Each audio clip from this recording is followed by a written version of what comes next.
Audio Jungle.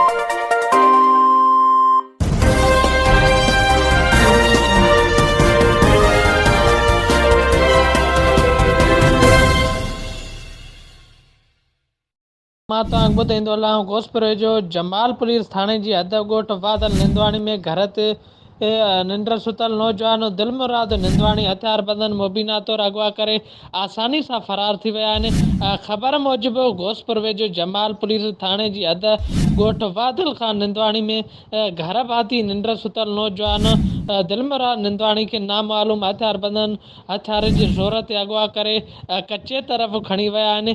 जंहिंजो इतलाह मिलण ते मुखबिन जी वारसानी ऐं पुलिस वाक़े वारे हंधि पहुची वई। जॾहिं त कश्मीर ज़िले जे मुख़्तलिफ़ हंधनि तां अगवा वारो मामिलो रुकिजी न आहे सघियो आहे। जॾहिं त मुखबी जे वारसनि घोसपुर इंटर्स हाईवे ते रोड बंदि करे मुखबी जी बाज़ाबी लाइ सख़्तु नारेबाज़ी कई वई आहे। जॾहिं त रोड बंदि हुजण सबबि ट्रैफ़िक मुतल थी वई आहे। गाॾियुनि जूं कतारूं लॻी वियूं आहिनि।